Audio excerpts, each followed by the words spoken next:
ফাকান্নামা Catalan NASA Jamia, যে একটি প্রাণকে যদি আপনার বিনা দোষে যদি হত্যা করা হয়, তাহলে যেন গোটা মানব জাতিকে আপনার হত্যা করা হলো।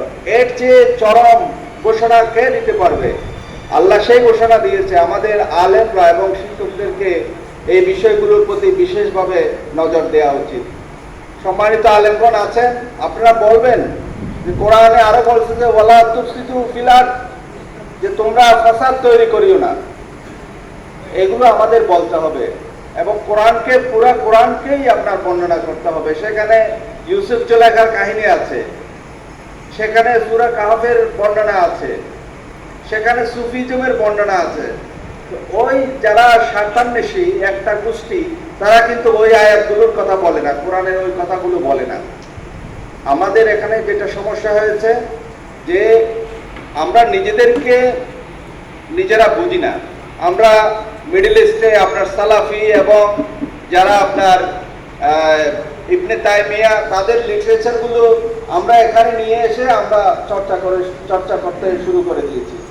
মাদ্রাসা এবং অন্যান্য বিশ্ববিদ্যালয়ের ছেলেরা এগুলো পড়ছে, কিন্তু তাদেরকে তো আমাদের এডুকেট করার দায়িত্ব রয়েছে যে শুধুমাত্র ওইগুলো না, সালাফি ইসলাম এখানে নয়, এখানে প্রযোজ্য নয়।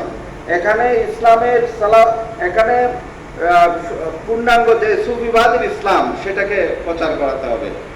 আরেকটি কথা একটু বলি, মৌলানা সাহেব এখানে আছেন, যে গোটা বিশ্বব্যাপী বলা হয় যে সন্ত্রাস হলো মুসলমানদের সাথে যায়। এটা কিন্তু সত্যি নয়।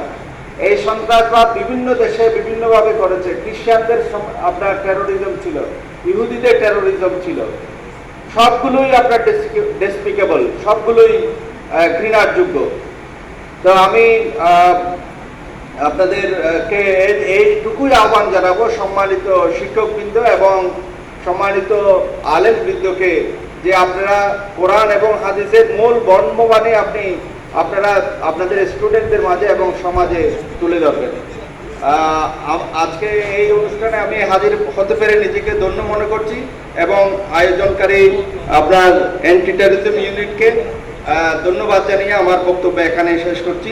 জয় বাংলা, বাংলাদেশ চিরজীবী হোক। ধন্যবাদ বিভাগীয় কমিশনার মহোদয়কে তার তথ্যবহুল বক্তব্যের জন্য।